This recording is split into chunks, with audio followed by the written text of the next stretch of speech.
Bonjour à tous et bienvenue dans l'invité de l'écho sur France 24. Coup d'envoi de la COP21 ce jeudi à l'Elysée. À moins de 3 mois de la conférence de Paris sur le climat, François Hollande a réuni ministres, chefs d'entreprise, artistes et ONG. Premier geste, l'annonce par Manuel Valls de l'arrêt des subventions de la France aux exportations des centrales à charbon. Alstom sera le premier groupe, le groupe le plus touché par cette mesure. La conférence de Paris démarre le 30 novembre prochain et se termine le 11 décembre. Objectif, la signature d'un accord contraignant par 195 pays qui limite le réchauffement de la planète à 2 degrés en 2100. Alors quel est l'état des lieux? Où en sont les négociations? Quelles sont les chances de réussite? On en parle avec une jeune femme passionnée par ces questions, Céline Reimstein. Elle est chef de projet COP21 à l'IDRI, l'Institut du développement durable et des relations internationales. Merci beaucoup d'être avec nous. Alors vous êtes diplômée de 2 masters, l'un en sciences et l'autre en affaires internationales à Sciences Po. Vous avez travaillé sur la question du climat à l'ambassade de France à Washington, également au think tank Center for American Progress. À Sciences Po, vous avez été présidente de Sciences Po Environnement. Vous avez reçu d'ailleurs le prix de la vie à Sciences Po. Vous avez été conviée au sommet de Rio. Vraiment, vous vous êtes engagée dans cette question depuis que vous êtes étudiante. Alors, comment avez-vous été amenée à vous intéresser à ces questions ? Tout d'abord par mes cours, dans mes premières années d'études. Donc, comme vous l'avez dit, j'ai fait à la fois des sciences et des sciences politiques. J'avais eu des professeurs, dont Laurence Tubiana, qui est l'actuelle chef négociatrice pour la France et ambassadrice pour le climat, qui était absolument passionnant et passionné. Qui était présidente de l'IDRI d'ailleurs, avant d'être nommée à l'Élysée. Tout à fait. Qui était passionnant et passionné. Moi, ça m'a semblé être un domaine d'études très intéressant. Donc, j'ai choisi de le poursuivre, y compris dans les débuts de ma vie professionnelle. Avez-vous l'impression que les jeunes se mobilisent pour cette question, pour cette cause Oui, on assiste. Ils se rendent compte qu'il y a une responsabilité humaine dans le dérèglement climatique. Oui, ça, je pense qu'on a une mobilisation des jeunes qui est croissante et qui est inégalée par ce qu'on a vu par le passé. On a des jeunes, mais de tous les horizons, de tous les masters et de tous les niveaux de diplôme. C'est plus seulement des gens qui suivaient les négociations. Il y a vraiment, je pense, beaucoup de jeunes qui s'y intéressent. Ce matin, à l'Élysée, on avait des jeunes qui étaient reçus par le président de la République. Il y aura juste avant la COP 21 officielle une conférence de la jeunesse du 26 au 28 novembre où on attend jusqu'à 5000 jeunes de pays du monde entier. Tout cela, vous sentez qu'il y a tout de même une sorte de vibration du côté des jeunes sur cette question du climat? Oui, je pense qu'on le sent, je pense qu'on le verra. Il y avait beaucoup de jeunes dans les marches sur le climat l'an dernier à New York et dans le monde entier. Là, on sent des projets et on sait qu'il y a des projets dans des tas de pays du monde et puis pas que des pays riches, pas que dans le Nord, vraiment dans l'ensemble des pays. Donc ça, c'est quand même un signal très encourageant. Il y a une prise de conscience.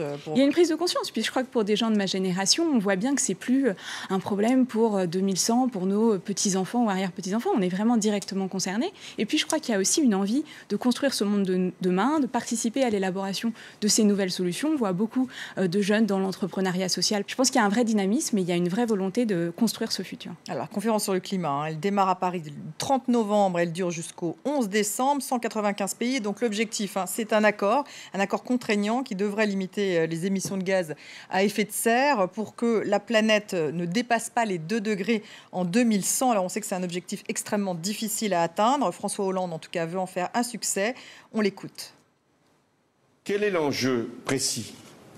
C'est à la fois de réussir un accord universel, un accord durable, un accord contraignant. Ça, c'est le fondement juridique de ce qui va être décidé. Et puis, il y a un autre enjeu qui, d'ailleurs, est lié au premier, c'est le financement. S'il n'y a pas les annonces qui sont attendues, mais pas simplement les annonces, les preuves qu'il y aura bien 100 milliards de dollars à partir de 2020 et chaque année, alors il n'y aura pas de conclusion de la COP 21. On voit bien que c'est risqué.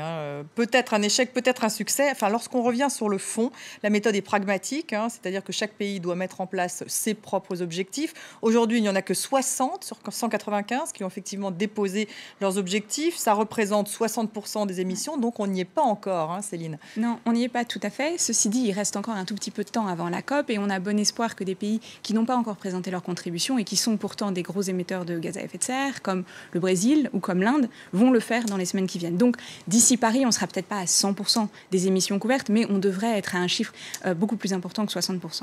tout cas, il y a du retard. Hein. Il y a du retard. Il y a du retard. Et pourquoi il y a du retard? D'abord parce que c'est la première fois qu'on fait cet exercice à l'échelle mondiale.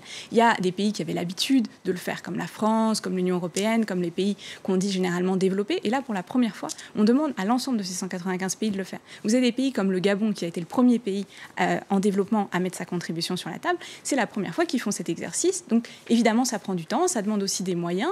Certaines aides ont été développées. Mais bon, on a certains pays qui, pour des raisons internes, pour des raisons logistiques, enfin, pour tout un tas de raisons, mettent un tout petit peu plus de temps. Mais on a bon espoir qu'à Paris, on ait l'ensemble de ces contributions. Du temps sur les objectifs de chacun et puis du temps sur le texte, hein, ce fameux texte. Donc, il y a eu la COP 20 à Lima, donc avec un texte 40 pages, donc important. Ensuite, il y a eu une réunion à Genève au début d'année, puis la réunion de Bonn. Alors, quel est l'état des lieux aujourd'hui sur justement le texte? Alors, on a eu effectivement 5 jours de négociations assez intenses à Bonn il y a 10 jours. On a encore une petite semaine de négociations à Bonn et puis ensuite, sauf changement, ce sera l'ouverture de la COP 21. Donc, il reste très peu de temps. Là où on en est sur le texte... Et un texte toujours aussi important. Un texte toujours aussi important et surtout un texte qui n'a pas vraiment permis au pays de rentrer dans le cœur de la négociation et de commencer à faire des choix et des choix qui seront nécessaires pour aboutir à un accord à Paris. Donc les pays ont donné un mandat aux co-chairs, c'est-à-dire aux 2 personnes qui sont censées faciliter les négociations, c'était un Algérien et un Américain. On leur a demandé de préparer un nouveau texte qui sera présenté d'ici au 1er octobre. Et là, ça devrait être un texte plus resserré, avec un nombre d'options plus réduite. Ceci dit, ce qu'il faut bien comprendre aussi dans ce processus, c'est que c'est les pays qui décident. Donc, si les pays ne sont pas prêts à trancher entre des options, c'est pas ni les co-chairs ni la présidence française qui peuvent leur forcer la main. Mais donc, il y a un leadership. Il faut bien un leadership, mais c'est un leadership qui se construit petit à petit sur la confiance, et c'est pour ça que ça prend du temps. Construire la confiance à 195, c'est pas évident. Là, déjà, le fait que les déjà pays... du mal à 28. Alors... À 28, c'est déjà compliqué. Donc 195, c'est pire. Là, le fait qu'ils aient donné un mandat aux co-chairs pour préparer un nouveau texte, en soi, c'est une bonne nouvelle. Vous y croyez, vous, le 1er octobre, il y aura un texte limpide, léger Alors, ce sera sans doute pas un texte limpide, léger, et c'est pas l'objectif. C'est pas aux co-chairs non plus de trancher entre toutes les options qui sont sur la table. Mais espérons qu'au moins ce soit un texte qui ait moins d'options et qui permette vraiment au pays de s'emparer de ce texte, de réduire et de faire des choix, parce qu'il y a vraiment des choix importants à faire entre ces options, pour à Paris être en capacité, dans les 2 petites semaines que nous aurons pour faire ça, de finaliser un texte pour qu'on ait un accord en décembre. Alors, objectif texte, et puis bien sûr, le financement, cette question qu'a évoquée François Hollande à plusieurs reprises, puisque le risque viendrait de là. En 2009, les pays du Nord se sont engagés à fournir aux pays du Sud 100 milliards de dollars par an à partir de 2020. Pour leur permettre justement de lutter contre le réchauffement climatique. Or, c'est là que ça risque de coincer, si je comprends bien. Oui, les questions de financement, c'est traditionnellement toujours les questions qui restent à la fin, qui sont un petit peu délicates. Alors, c'est un engagement pris. C'est un engagement pris. Maintenant, il reste à le respecter, à expliquer comment est-ce qu'on va atteindre ces 100 milliards. Pour l'instant, on a eu des promesses qui ont été mises en valeur lors de cette conférence à Lima pour atteindre les 10 milliards. Il y a encore un gap jusqu'à 100 milliards. On est très très loin du compte. Mais il y a plusieurs études qui montrent qu'on peut y arriver. C'est aussi, il faut comprendre que ce n'est pas seulement de l'argent public, il y aura aussi des financements privés. Il peut aussi y avoir des engagements innovants. Le président, ce matin, a notamment parlé de la taxe sur les transactions financières. C'est une piste qui peut permettre de ramener un petit peu plus d'argent dans ce fonds et d'atteindre ces 100 milliards à horizon 2020, comme vous l'avez dit. Donc, si on n'atteint pas cette somme, ça sera un échec à Paris? Alors, on verra dans la dynamique des négociations à quel point les pays... Le président, Ce sera certainement un très mauvais signal. Si on arrive à Paris sans effort supplémentaire et surtout sans volonté démontrée des pays développés de faire un effort pour des pays en développement qui ont quand même vraiment besoin de ces sommes, c'est ça qu'il faut quand même bien comprendre. On a des pays qui sont très vulnérables. Pourquoi les pays du Nord sont-ils si réfractaires alors qu'ils se sont engagés à le faire? Alors, il faut voir dans quel contexte ce chiffre est sorti. C'était dans les dernières heures à Copenhague, d'une négociation très compliquée. Ils se sont engagés dans des logiques aussi de négociation. Ils ne sont pas vraiment réfractaires. Ce qui est compliqué, c'est de savoir comment est-ce qu'on compte ces 100 milliards, de savoir aussi qui les donne. Et puis, ça ne vous a pas échappé, on est quand même dans un contexte de finances publiques un petit peu compliqué. Donc, ça n'aide pas à des engagements très ambitieux de la part des pays du Nord. Le diable est dans les détails, comme on dit. Le diable est tout à fait dans les détails. Alors, oui. François Hollande a dit également qu'il fallait s'orienter vers une économie décarbonée. Alors, Céline Ramstein, vous avez dit, on ne sait pas expliquer le concept d'économie verte. Alors, on sait l'expliquer, mais on l'explique de plein de façons différentes. Il y a beaucoup de débats. Économie décarbonée, vous préférez? En gros, on peut expliquer ça par le nouveau modèle d'économie, de production et de consommation qu'on va être qu'on va devoir et qu'on est en train déjà de créer pour rester dans une trajectoire à 2 degrés. Et donc ça veut dire des transformations profondes de nos façons de produire l'électricité. Donc par exemple, quand on regarde l'an dernier, sur la moitié des nouvelles capacités installées en électricité, la moitié sont des renouvelables. Et ça, on le voit notamment en 2014. On le voit à l'échelle mondiale, mais les pays qui sont particulièrement pionniers là-dessus, c'est la Chine, c'est les États-Unis, c'est l'Allemagne et c'est aussi le Japon. Donc on voit que cette économie décarbonée, ces transformations profondes dans le secteur électrique et dans le secteur énergétique, elles sont en cours. Alors après, même aux États-Unis, parce que c'est plus incertain aux États-Unis. Tout à fait, même aux États-Unis. Même aux États-Unis, où le prix des panneaux solaires a considérablement diminué, le prix des énergies renouvelables dans certains États est compétitif, même sans... Malgré les gaz de schiste. Malgré les gaz de schiste et même sans aide de l'État, face à des productions au charbon. Donc aux États-Unis, on voit des centrales à charbon qui ferment et on voit une transition progressive, on n'est pas non plus, ce ne sera pas demain. Vous êtes très optimiste. Mais... Je suis très optimiste. Il vaut mieux être très optimiste. Il y a encore des lobbies de la COP, qui militent pour le charbon. En tout cas, c'est vrai qu'un certain nombre de patrons militent pour la mise en place d'un prix du carbone. Alors, on sait que le marché du carbone s'était effondré il y a quelques années. Est-ce que vous y croyez, vous, à un prix pour le carbone ou éventuellement une taxe carbone? Oui, alors il y a eu un appel l'an dernier lancé au sommet de Ban Ki-moon sur le climat à New York avec plus de 1000 entreprises et 2000 patrons d'entreprises qui appelaient à un prix sur le carbone. Un signal prix sur le carbone, c'est très important pour faire cette transition. Parce qu'un signal prix sur le carbone, ça permet à tout ce secteur de l'économie décarbonée de se développer et d'intégrer ce bénéfice qu'ils fournissent.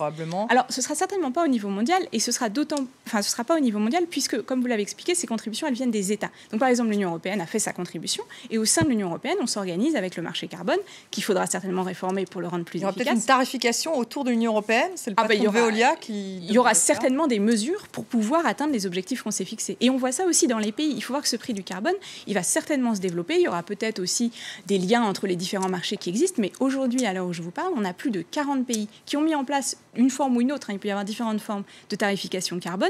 On a plus de 20 villes et régions qui l'ont mis en place. Donc, on a des signaux faibles. Alors, pour l'instant, c'est des petits bouts qu'il va falloir recoller les pièces. Ce sont des signaux. Mais c'est des signaux. Et Paris, l'enjeu de cette COP21, c'est vraiment de construire à partir de ces signaux un signal très très fort pour l'ensemble de l'économie et l'ensemble des secteurs qu'on se dirige vers une trajectoire à 2 degrés, qu'on n'y est peut-être pas encore, mais que petit à petit on va augmenter l'ambition et que, in fine, on aura des transformations profondes pour être dans un monde en cohérence avec 2 degrés. En tout cas, vous croyez à un succès, vous, Moi, je crois à un succès et j'y crois parce que je pense qu'il est absolument nécessaire.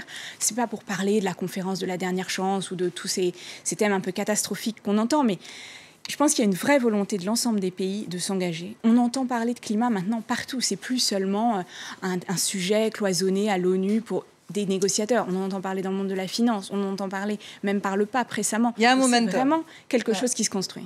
Merci, Céline Armstein. Merci à vous de nous avoir suivis. Restez avec nous sur France 24.